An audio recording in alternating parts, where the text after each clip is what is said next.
Hey, this is John M. Chu, and I'm the director of Wicked for Good. The truth is not a thing of fact or reason. Here is the great Jeff Goldblum playing the wizard, and Ariana Grande playing Glinda the Good, and Cynthia Erivo playing Elphaba. In this scene, we really wanted them to be together so that Glinda could convince Elphaba to stay with the wizard. And throughout this whole song, they are singing live. A man's called a traitor. Also, this, when he goes up the contraption, that is actually Jeff Goldblum going up on a rig to fly up in the air. He had to train for that, so he does his own stunts in this movie. Now, this shot, this all doesn't cut. She had to hide behind that drape, and she's literally right now in real time running in the hallway to get back to that bookcase.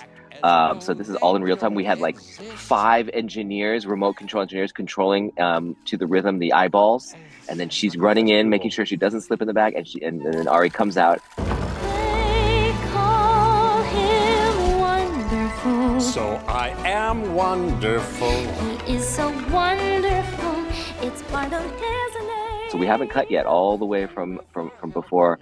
And I know that when we made this staircase, that's something that Nathan Crowley, our production designer, and Alice Brooks, our cinematographer, really wanted this red staircase to sort of nod to the old classic musicals. And in another nod to sort of the old classic storytelling, we wanted this moment where Glinda could take Elphaba to the side and say the same thing she said in movie 1, which is like, imagine what we could do together, and aren't you tired of running?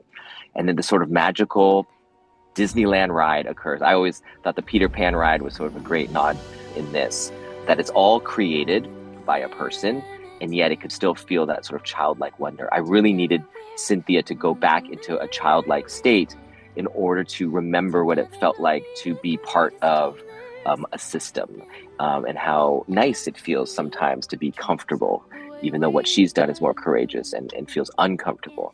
This is actually the contraption that they're on is a huge, major engineering feat. We literally built a ride. They're actually being lifted from the bottom. So we have tracks on the bottom.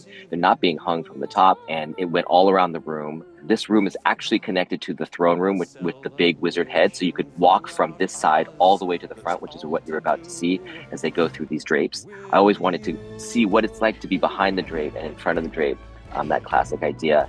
And when they walked in here, I wanted to feel like that wonder, going into almost a carousel-like place. And even as they spin, it's almost dizzying.